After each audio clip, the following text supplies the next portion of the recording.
प्यारे विद्यार्थियों, mission career channel पर सभी का स्वागत है। विद्यार्थियों, आज मैं आपके लिए राज्य व्यवस्था, it means polity, it means constitution और कुछ इतिहास से रिलेटेड क्वेश्चन भी यहां पर मैं समझाऊंगा और ये क्वेश्चन आपकी परीक्षाओं के लिए बहुत ही महत्वपूर्ण साबित होंगे। आज जो मैं आपके लिए ये क्लास लेने जा रहा हूं वो भारत के प्रत्येक नागरिक के लिए और पढ़े लिखे युवा के लिए बहुत ही आवश्यक है, क्योंकि इतिहास का जानकारी होना प्रत्येक नागरिक को सीखना चाहिए। प्यारे बच्चों, इसी के साथ स्टार्ट करते हैं। और अगर आपको मेरी वीडियो अच्छी लगे तो चैनल को सब्सक्राइब और ज्यादा से ज्यादा लोगों तक शेयर करें और लाइक और कमेंट करना ना भूलें। तो प्यारे बच्चों, स्टार्टिंग करते हैं। तो यहाँ पर जो क्वेश्चन दिया गया है, सभी बच्चों को व्हाइट बोर्ड पर कलर से दिखाई दे रहा होगा।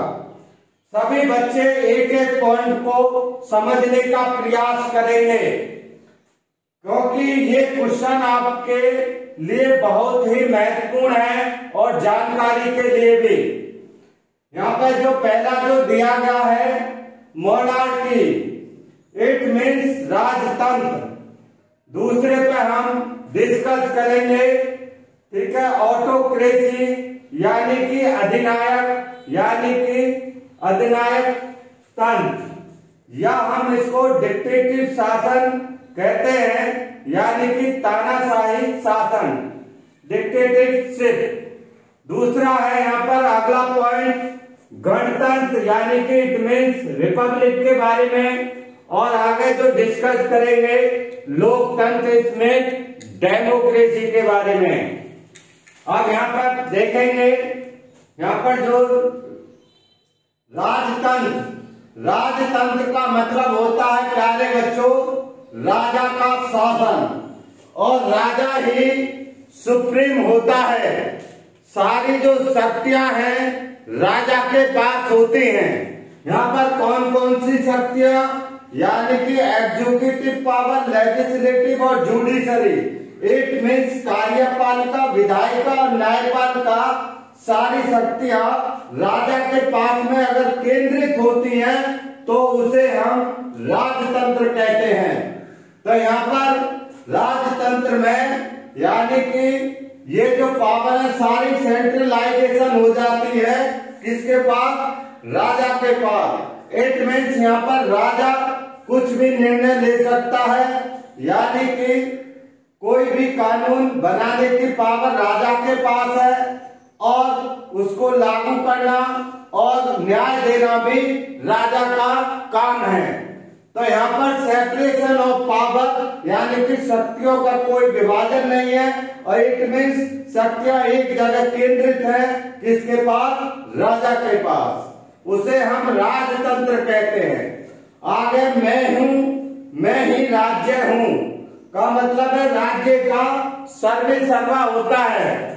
आगे जो यहाँ पे जैसे कि फॉर एग्जाम्पल के लिए लिया है मैंने नेपोलियन, यानी कि जब फ्रांस में नेपोलियन की शासक था, जिसे हम निरंकुश शासक के रूप में जानते हैं। और ये एक ऐसा शासन था जिसमें काफी यानी कि आतंकवादी, ठीक है, का मतलब है इस तरह से था कि लोगों का शोषण ज्यादा हो रहा था।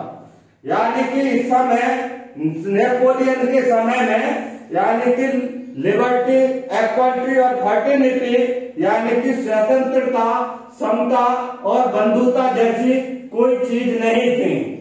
और इसकी जब जनता में शोषण, ठीक है, राजाओं के प्रतिनिधियों द्वारा और यानी कि जो धनिक वर्ग था उसके द्वारा यानी कि अपने ऐशो आराम और आलस से भरपूर जीवन, विलासी जीवन को जीने के लिए वो यानी जनता की स्वतंत्रता पर या समता और बंधुता पर ध्यान नहीं था।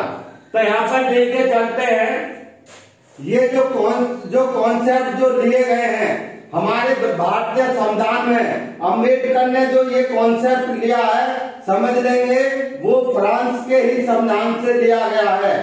तो यहाँ पर देखेंगे स्वतंत्रता के जो इसमें यानी कि विचार की, अभिव्यक्ति की, धर्म को मानने की स्वतंत्रता और प्रेस की जो आजादी की स्वतंत्रता हमें भारतीय संविधान में कहां से मिली है, यानी कि फ्रांस के कॉन्स्टिट्यूशन से। अब आगे चलते हैं, समता। समता का मतलब है प्यारे बच्चों यहाँ पर सामाजिक समानताएं, आर्थिक समानताएं और राजनीतिक समानताएं के लिए समता शब्द लिया गया है, जिससे हमारे फंडामेंटल राइट और डायरेक्टिव प्रिंसिपल इसी के आधार पर बनते हैं। आगे है बंधुता शब्द। जो बंधुता शब्द है यानी कि भाईचारे की भावना, क्योंकि पहले जो शासक जो थे हमारे इंडिया में ही देखिए, क्योंकि प्रजासत्तात्मक शासक रहे हैं और आपने पढ़ा होगा वहां पर यानी कि जो बिंबिसार और अजातशत्रु जो थे और उदयन, उन्होंने अपने पिताओं की हत्या की थी, जिसे हम हर्यक वंश को प्रजासत्तात्मक वंश भी कहते हैं। उसी तरह से यानी कि भाईचारे की भावना नहीं थी और राजा महाराजा सत्ता के लिए लड़ते रहते थे। आगे चलते हैं इसमें, जैसे कि अलाउद्दीन खिलजी ने जलालुद्दीन खिलजी की हत्या की थी और ऐसे बहुत सारे यानी कि राजा हैं, जैसे कि औरंगजेब ने शाहजहां को कैद करके यानी कि मुसम्मन बुर्ज में जो लाल किले में उसमें यानी कि कैद कर दिया था सत्ता के लिए। तो यहाँ पर भाइयों में बंधुता नहीं थी, यानी कि भाईचारे का यानी कि कोई भी इसमें कॉन्सेप्ट नहीं था। और ये कहाँ से मिला है हमें फ्रांस के से हमारे वहां से मिला है। और इन तत्वों को बाबा साहेब डॉक्टर अम्बेडकर ने हमारे भारतीय संविधान में फ्रांस के कॉन्स्टिट्यूशन से लिया है। आगे चलते हैं, राजतंत्र में प्यारे बच्चों ये जो वंशानुगत है, वंशानुगत होते हैं, यानी कि जैसे कि हमारे बाबर, अकबर, हुमायूं जो आए हैं, ठीक है, बाबर, हुमायूं और जो भी वंश रहे हैं, तो वहां आप देख रहे होंगे कि यानी कि उनके वंशज ही यानी कि वंशानुगत रहा है। हमारे जो यहाँ पर भी सरकारें आप देख रहे हो तो वहां पर कुछ समय तक वंशानुगत रही है। तो यहाँ पर ये देखेंगे तो यहाँ पर जो वंशानुगत है यानी कि जो हेड होगा, देश का हेड होगा, जो राजा होगा वो वंशानुगत था। अब ये जो है अब ये प्रेजेंट में डेमोक्रेसी में खत्म कर दिया गया है। पहले राजा महाराजा वंशानुगत होते थे, जैसे फॉर एग्जाम्पल अभी भी जैसे ब्रिटेन में एलिजाबेथ पहले जो रहे थे, अब यहाँ पर एलिजाबेथ, विक्टोरिया, जॉर्ज पंचम, जॉर्ज द्वितीय, ये आदि जो है वंशानुगत शासक रहे हैं ब्रिटेन में, जो रॉयल फैमिली से है। तो यहाँ पर आप देखेंगे, अब मैंने यहाँ एलिजाबेथ का क्यों जिक्र लिया यहाँ पर समझेंगे, क्योंकि जो एलिजाबेथ थी जो ब्रिटेन की महारानी थी, ये एलिजाबेथ क्योंकि 1600 ठीक है 1500 यानी कि 99 में, इट मीन 1600 में जो मर्चेंट कंपनी थी, जो एडवेंचर्स कंपनी थी, जिसे बाद में ईस्ट इंडिया कंपनी जो कहा जाता है, वह एलिजाबेथ से ही परमिशन लेकर आई थी। ये क्वेश्चन भी आपका यानी कि एग्जाम में पूछा जाता है। आगे जो मैंने विक्टोरिया जो शब्द लिखा है, जो विक्टोरिया है, जब 1857 का विद्रोह हुआ था, जब ईस्ट इंडिया कंपनी की सत्ता को खत्म किया था, उस समय ब्रिटेन की महारानी विक्टोरिया थी 1857 की क्रांति में। अब आगे चलते हैं। जाट पंचम, ये इतिहास से है। तो यहाँ पर जाट जो पंचम जो थे, तो जाट पंचम यानी कि जब कलकत्ता से दिल्ली में राजधानी को परिवर्तन किया गया था 19 दिसंबर 1911 में, जब यहाँ दिल्ली दरबार लगा था, तो वहां पर इसकी घोषणा की गई थी। और 19 अप्रैल में 1912 में यानी कि दिल्ली से कोलकाता को भारत की राजधानी बनाया था। उससे पहले कोलकाता राजधानी होती थी। तो इसका भी क्वेश्चन पूछ लिया जाता है। आगे देखेंगे जाट जो द्वितीय है, जो जाट जो द्वितीय है, ये अब भी है। स्वतंत्र भारत हुआ था तब भी, और जब भारत में गोलमेज सम्मेलन हुआ था, तीनों अधिवेशन, तब भी, यानी कि ब्रिटेन के सम्राट कौन थे? जाट प्रथम थे। अब प्रेजेंट में जो एलिजाबेथ है वो ब्रिटेन की महारानी है। तो यहाँ पर आप देखेंगे क्वेश्चन यहाँ पे पूछ लिए जाते हैं। आगे चलेंगे। जो इस तरह के देश हैं जैसे कि सऊदी अरब है, तो यहाँ पे जो सऊदी अरब है, यहाँ के जो प्रेजेंट में जो वर्तमान में जो शासक है, तो यहाँ पर जो वर्तमान में शासक है वो कौन है? यहाँ पर मैंने लिखा है जो वर्तमान में जो यहाँ पर ठीक है सऊदी अरब। तो यहाँ पर जो सऊदी अरब है, इसमें वर्तमान में जो वहाँ के शासक है यानी कि जो राजा है वो सलमान है। और जो बेल्जियम है, बेल्जियम के कौन है? अल्बर्ट द्वितीय। भूटान के यानी कि जिन केसर नागपाल है। और यहाँ पर जो डेनमार्क है, यहाँ की महारानी मार्गरेटे है। और यहाँ पर वेटिकन सिटी है, ये ईसाई धर्म का यानी कि स्थल है। और ये जो स्थल है क्योंकि यहाँ धर्म गुरुओं की सत्ता है। और ये देश का सबसे छोटा देश है और इसकी संख्या भी, जनसंख्या भी सबसे कम है।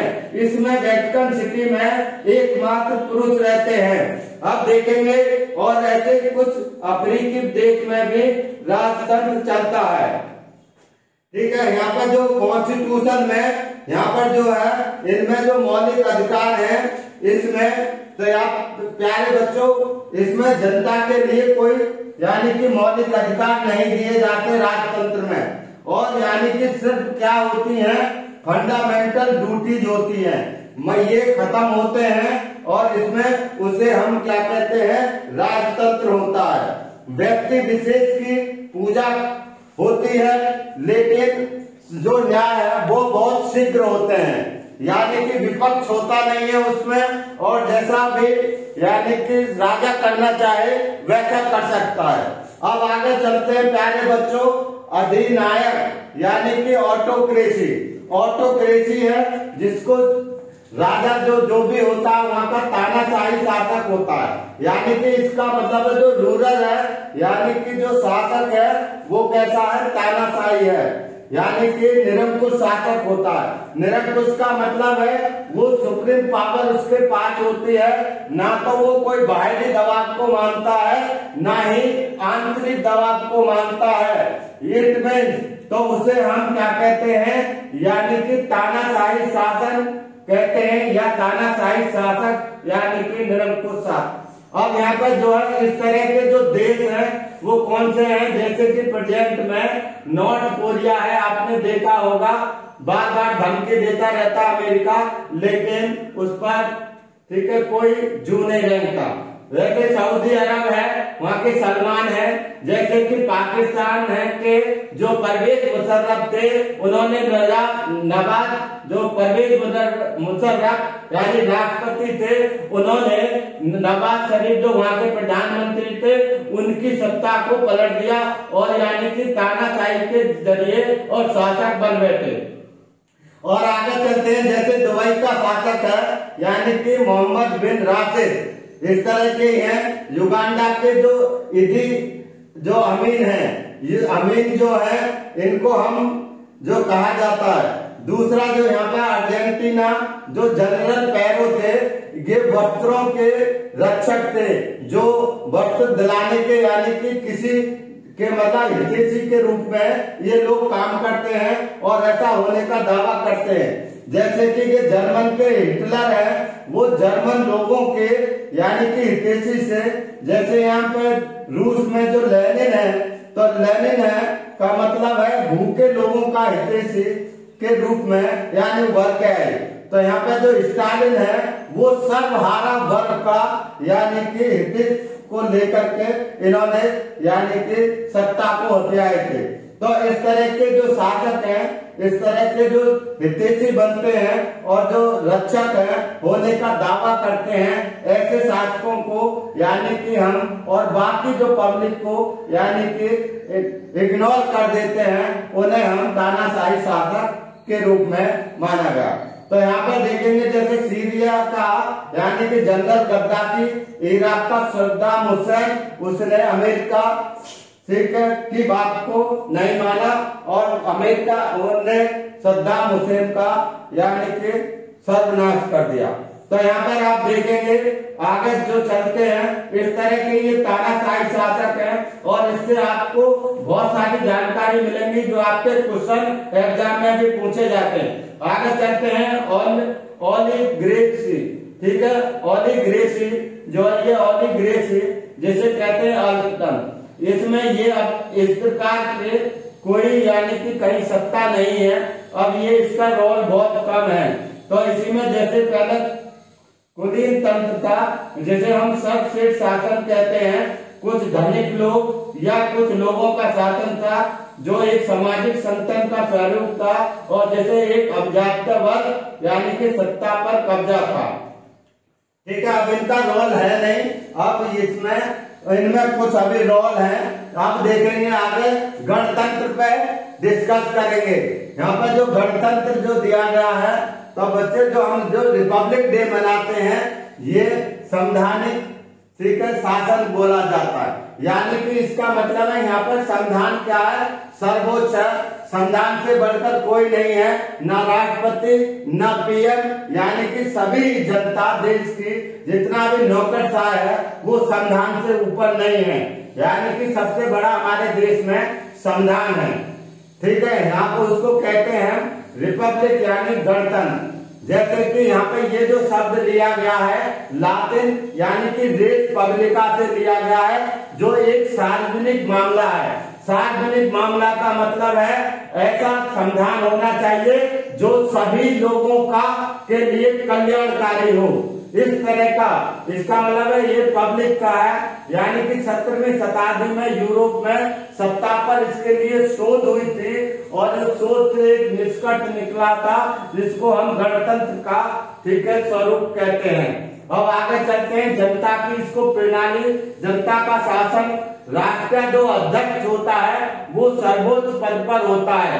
राष्ट्र में इसमें गणतंत्र में जो राष्ट्र अध्यक्ष है, इसमें जैसे हमारे देश का राष्ट्रपति है वो सर्वोच्च पद है और उसका पद वंशानुगत नहीं होगा, यानी कि कोई जन्मजात यानी कि उसके पुत्र या उनको कोई भी राष्ट्रपति नहीं बनाया जाएगा।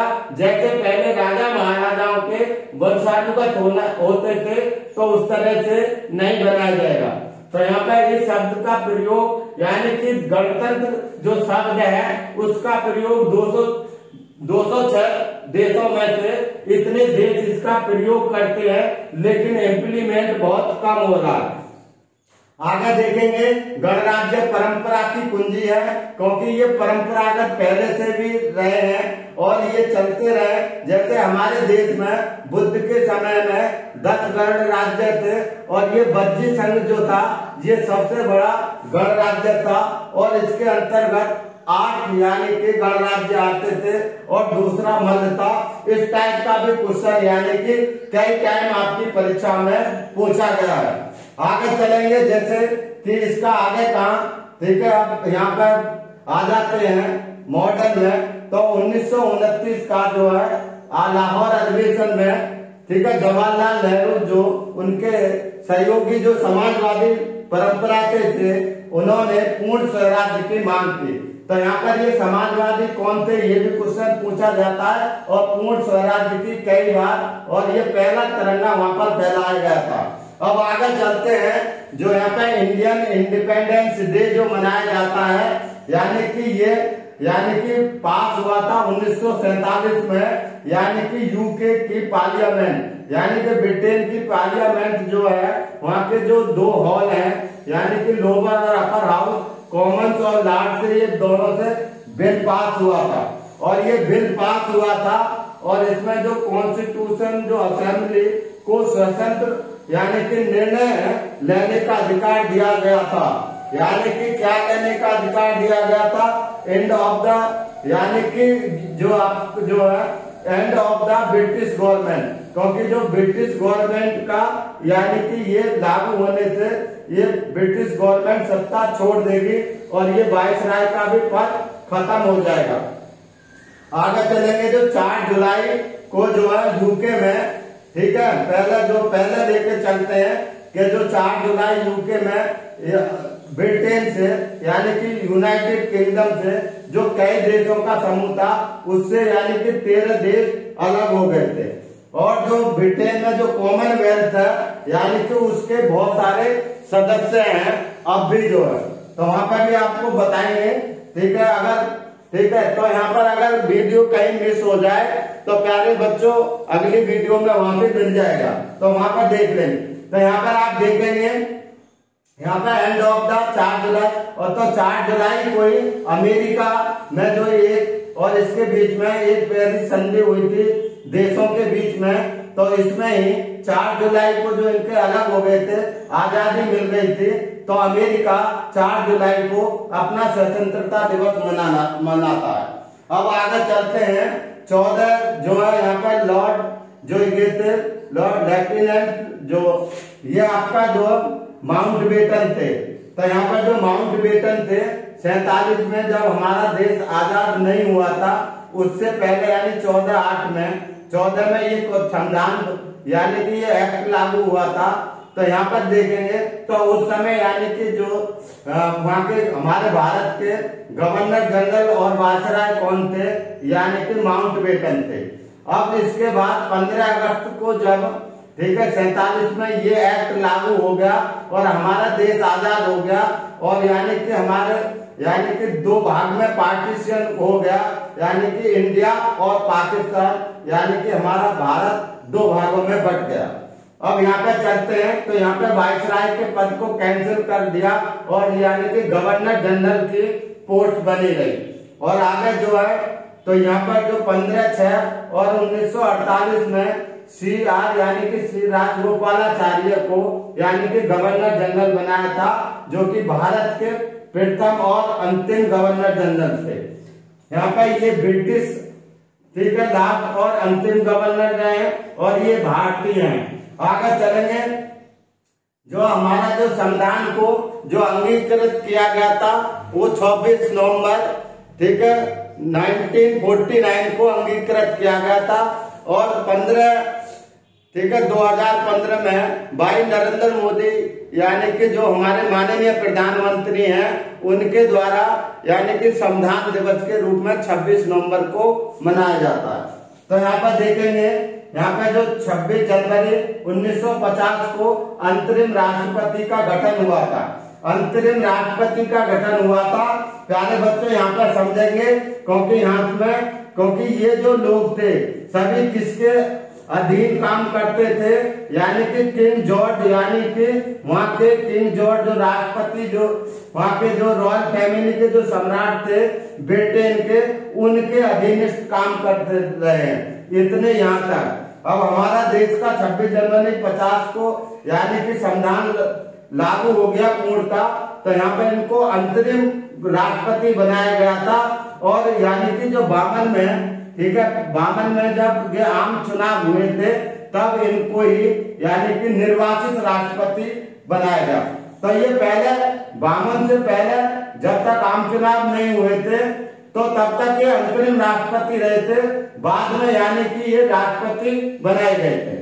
अब प्यारे बच्चों चलते हैं आपको डेमोक्रेसी पर। इससे अगला फिर आगे बताएंगे। अब यहाँ पे देखेंगे यानी कि डेमोक्रेसी यानी कि लोकतंत्र, प्रजातंत्र, जनतंत्र जिसे हम कहते हैं, यानी कि जनता का शासन, रूल ऑफ पीपल, ठीक है, टू द पीपल और for the people by Abraham Lincoln, second president of America. यानी कि ये सेकंड प्रेसिडेंट रहे हैं अमेरिका के। इन्होंने परिभाषा दी थी। आगे जो है अब जो हमारे देश में देख रहे हैं कि जो लोकतंत्र है वो किसमें कन्वर्ट हो रहा है, कहीं कहीं यानी कि भीड़ तंत्र में। तो हमारे देश में क्या लोकतंत्र जैसी अभी है, बचा है, या ये धीमे धीमे यानी कि कम हो रहा है। हमारा देश एक ठीक है लोकतांत्रिक राज्य है और इसमें हमें गर्व है और इसको सजो के रखना भी हमारे आप सभी विद्यार्थियों का यानी कि युवाओं का, पूरे देश के लोगों का यानी कि ठीक है आपका हाथ होना चाहिए। तो यहाँ पर यही हमको आजादी देता है। तो यहाँ पे देखेंगे प्यारे बच्चों डेमोक्रेसी, यहाँ पर जो है यहाँ पर जो भीड़ तंत्र यानी मॉब लिंचिंग जैसी घटना है इस तरह से घट रही है। जैसे वैदिक काल में इसका स्टार्टिंग से लेते हैं कि यहाँ पर ये, क्योंकि जो वैदिक काल हम पढ़ते हैं, हिस्ट्री पढ़ा है ना जैसे, तो वहाँ पे जन शब्द आता है, गण शब्द आता है, यानी कि जन गण वेश, यानी कि इस तरह से आपने देखा होगा। और यहाँ पे जन यानी कि जो जन लोग थे तो उनकी एक परिषद होती थी, यानी कि जो आम आदमी उनकी परिषद होती थी। तो यहाँ पे दो सभाओं का हम जिक्र करते हैं, यानी वैदिक कल्चर यानी कि ऋग्वेदिक कल्चर में। तो वहां पर एक सभा हुआ करती थी जिसे यानी कि हम विरुद्ध या अभिजात लोगों की सभा के नाम से जाना जाता है। दूसरी जो समिति है ये आम लोगों की सभा होती थी जिसमें राजा का चुनाव होता था और राजा इसमें भाग लेता था।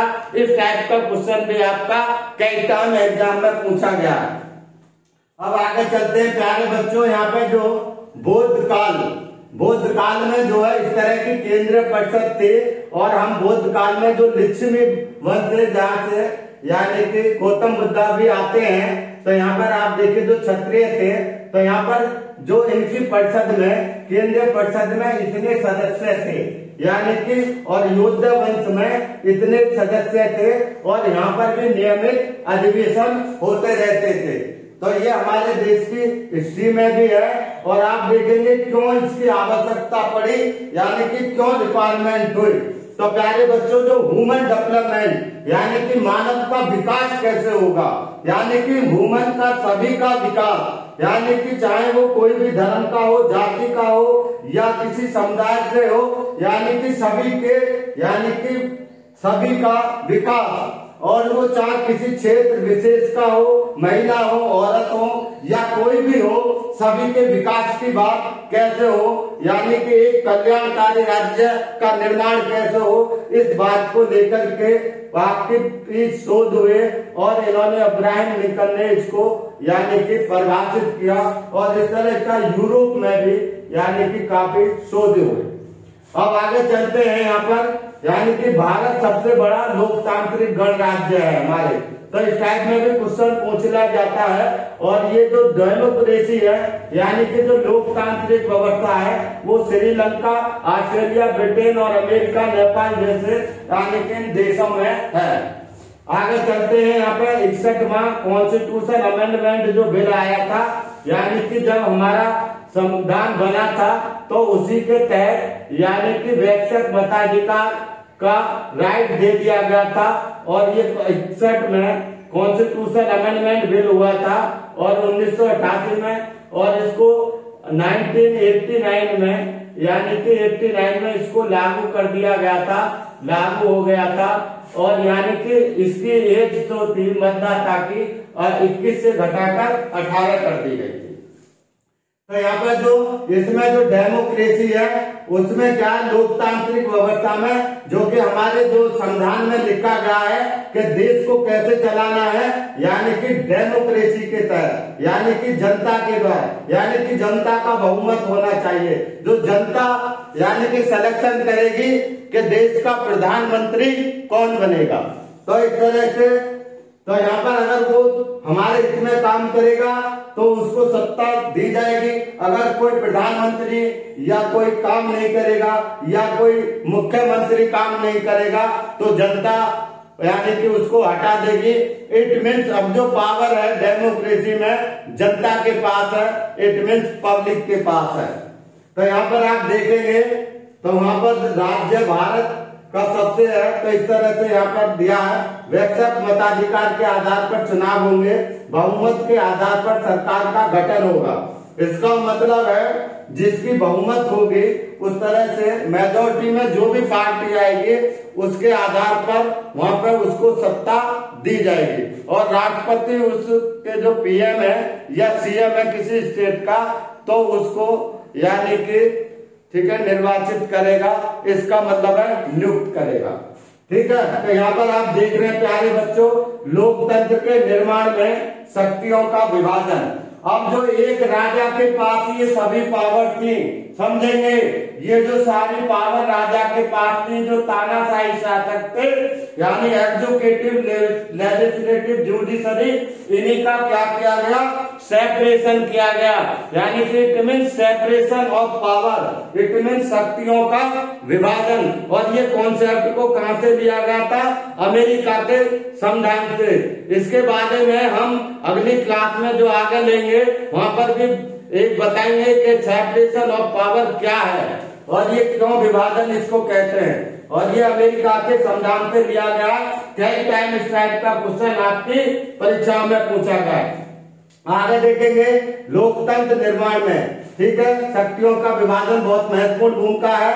और यहाँ पर जो मोनार्की है, मोनार्की और दूसरे में जो रिपब्लिक डेमोक्रेसी है यानी कि जो गणतांत्रिक जो व्यवस्था है उसमें क्या यानी कि अंतर है।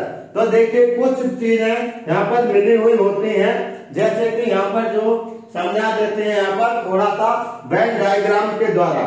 ये हमारी ये जो है ये ओनली ये मोनार्की है, ये मोनार्की है यानी कि राजतंत्र है। और ये इसमें कुछ बहुत में राजतंत्र में भी यानी कुछ डेमोक्रेसी वगैरह भी होती है। ठीक है, और यहाँ पे जो इसमें भी कुछ लोग क्या है कि यानी कि राजतांत्रिक प्रवृत्ति के भी होते हैं, जैसे कि धनी लोग या तानाशाही यानी कि इस तरह से यानी कि कुछ बहुत में यानी कि दोनों में यानी कि मिले भी होते हैं। तो इस तरह से यानी कि इसमें एक दूसरे में कन्वर्ट भी हो जाते हैं। तो ये ध्यान रखना चाहिए कभी हमारा देश यानी कि मोनोक्रेसी से, ठीक है, इसमें इससे डेमोक्रेसी से और मोनोक्रेटिव में ना कन्वर्ट हो जाए और कुछ लोगों के पास ही सत्ता ना आ जाए। तो यहाँ पर आप देखेंगे जैसे ये मोनार्की है, ये जो सऊदी अरब, नॉर्थ कोरिया और वेटिकन सिटी में, क्योंकि यहाँ धर्म गुरुओं का राज है, किसी धर्म संगठन या किसी का यानी कि वहां पर सत्ता होती है और वो भी हमारा मोनार्की में आ जाते हैं, या किसी संगठन विशेष समुदाय का यानी कि उस पर सत्ता पर काबिज हो जाता। अब आगे चलेंगे जो मिक्स मोनार्की है, मिक्स मोनार्की को यानी कि जॉर्डन अम्मान उसमें है। और ये जो रिपब्लिक डेमोक्रेसी है ये हमारी कॉन्स्टिट्यूशनल डेमोक्रेसी कहते हैं, यानी कि संवैधानिक राजतंत्र कहते हैं मोनो, ठीक है, मोनार्की। क्योंकि ये जो आपका रूस, German, Japan, Italy, Finland, Sri Lanka ये आदि देशों में है। अब प्यारे बच्चों देखेंगे एग्जाम्पल के लिए, जैसे कि जापान दिया गया है, तो जापान में यानी कि सभी लोग कहते हैं लेकिन क्या हमारे यहाँ रिपब्लिक है और ये हमारा डेमोक्रेटिक भी है। तो देखेंगे कुछ में इस तरह के डबल, कुछ में होता है और कुछ में एक चीज है किसी में नहीं है। तो यहाँ पर जो जापान में वो रिपब्लिक तो है लेकिन डेमोक्रेटिव नहीं है, यानी कि उसका मतलब है वहां पर संविधान तो है लेकिन वहां पर रिपब्लिक नहीं है, यानी कि डेमोक्रेटिव नहीं है, लोकतंत्र नहीं है। इसका मतलब है यहाँ पर जो ब्रिटेन है, तो ब्रिटेन में यानी कि ब्रिटेन रिपब्लिक है यानी कि गणतंत्र है, लेकिन यहाँ पर डेमोक्रेसी नहीं है। ठीक है, क्योंकि वहां पर ब्रिटेन के जो सत्ता है यानी सम्राट है उसके पास में सत्ता की पावर ज्यादा होती है। अब जैसे भारत है तो भारत में जो कि एक राष्ट्र प्रमुख होगा, सर्वोच्च होगा, और यहाँ पर डेमोक्रेसी इट मीन दोनों है। तो हमारा जो इंडिया है, क्वेश्चन यहाँ पर ध्यान रखेंगे क्योंकि हमारा देश एक यानी कि लोकतांत्रिक गणराज्य है। तो यानी कि बच्चे ये क्वेश्चन पूछ लिया जाता है गणराज्य है या लोकतंत्र है या प्रजातंत्र या इस तरह के वहां पर दे दिए जाते हैं ऑप्शनल या अधिनायक तंत्र या राजतंत्र, तो वहां पर बच्चे गलती कर देते हैं। तो प्यारे बच्चों यहाँ पर देखेंगे और आगे देखिए, यहाँ पर थोड़ी देर का मैं टाइम और लूंगा। तो यहाँ पर आप देखेंगे यहाँ पर जो दिया गया है तो इसको मैं कैंसिल कर देता हूँ 1 मिनट के लिए, थोड़ी देर में ये कर देता हूँ। तो यहाँ पर प्यारे बच्चों कुछ में क्या होता है कि प्रिंस एक किंग होता है, प्रिंस यानी किंग होता है, और दूसरे में जो होता है यहाँ पर एक पार्लियामेंट है, जहाँ पर ये दोनों चीजें हैं, पार्लियामेंट भी है यानी कि संसद भी है। और यहाँ पर ये कौन कौन से देश है जिनमें दोनों का ये मिला जुला रूप है, दोनों मिलकर। तो यहाँ पर जो नॉर्वे है, एक नॉर्वे जो सबसे दुनिया का खुशहाल देश है, इसको ध्यान रख लेंगे, सबसे खुशहाल देश है। दूसरा जो खुशहाल देश है, ये क्वेश्चन कई बार पूछा गया है, यानी कि जहाँ पे एक राजा भी है और पार्लियामेंट भी है। दूसरा कौन सा है? स्वीडन, ये दूसरा खुशहाल देश है, ये पहला, ये सेकंड खुशहाल देश है हमारे विश्व में। आगे चलते हैं, जो ग्रीस है, ठीक है, ग्रीस, ठीक है, ये भी दोनों में है, दो इस तरह से सत्ता है। और जो ऑस्ट्रेलिया है, ये भी जो ऑस्ट्रेलिया में किंग और पार्लियामेंट दोनों चीज है, ऑस्ट्रेलिया भी है, समझ लेंगे। यहाँ पर किस किस देश में है? न्यूजीलैंड में भी है, न्यूजीलैंड और कनाडा में भी है, कनाडा यानी कि इसमें भी है, ये दोनों चीज है। राजा भी होता है और वहाँ का यानी कि पार्लियामेंट भी है, और यहाँ पे ठीक है, यानी कि डेमोक्रेसी भी है और राजतंत्र भी है। इसका मतलब है राजतंत्र भी है और डेमोक्रेसी है, यानी कि राजतंत्र भी है और यानी कि डेमोक्रेसी है, यानी कि लोकतंत्र भी है, लोकतंत्र यानी कि दोनों चीज है। और ठीक है, तो यहाँ पर ये काम कर रहे हैं। तो यहाँ पर आप देखेंगे जापान जो दिया गया है, जापान जिसे हम उगते सूर्य का देश के नाम से जाना जाता है, ठीक है। तो यहाँ पर जो इसमें जैसे चाइना है, तो यहाँ पर जो चाइना है तो चीन, उत्तरी कोरिया, तो यहाँ पर जो है इस तरह की कुछ मिली जुली सत्ताएं हैं, एक विचारधारा, एक मूल। प्यारे बच्चों, अगर आपको मेरी वीडियो अच्छी लगी हो तो वीडियो को लाइक, शेयर और सब्सक्राइब करना ना भूलें। और एक बात यहाँ पे मैं करना चाहूंगा, क्योंकि जो डेमोक्रेसी है, डेमोक्रेसी 2 प्रकार की होती है, एक डायरेक्ट डेमोक्रेसी और एक आपकी इनडायरेक्ट डेमोक्रेसी। डायरेक्ट जो डेमोक्रेसी है वो कहाँ पर है? स्विट्जरलैंड में है, यानी कि जहाँ पर संविधान यानी कि जो किसी मसौदा बनाना होता है या कोई नीतियां बनानी होती हैं या किसी सभा में या उसमें, तो वहां पर अगर जनता की भागीदारी होती है तो हम उसे कहते हैं डायरेक्ट डेमोक्रेसी।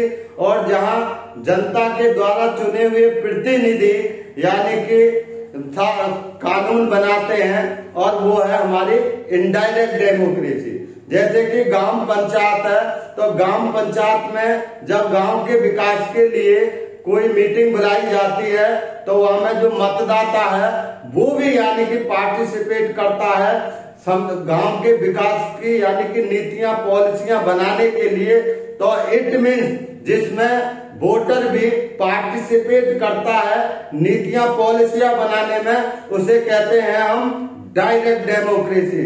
बाकी कैसी है आपकी यानी कि इनडायरेक्ट डेमोक्रेसी। लेकिन चुनाव का जो मुद्दा है वो यानी कि लोकसभा है, जैसे राज्यसभा है, जैसे लोकसभा है वो डायरेक्ट इलेक्शन होता है, और जैसे कि यानी कि विधानसभा का यानी कि एमएलए, एमपी और जो एमएलसी का डायरेक्ट होता है और जो गांव का प्रधान है उनका ये डायरेक्ट चुनाव तो होते हैं, ठीक है, लेकिन जिसमें जनता पार्टिसिपेट करती है वो, बाकी जो जितने भी हैं वो इनडायरेक्ट है, ठीक है। तो यहाँ पर वो इलेक्शन से रिलेटेड है लेकिन डेमोक्रेसी अलग है।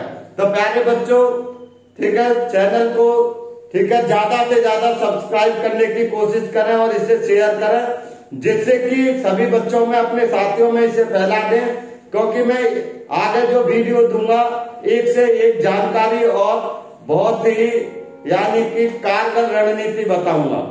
तो इसलिए प्यारे बच्चों चैनल को सब्सक्राइब करना ना भूलें। कितनी देर हुई है भाई?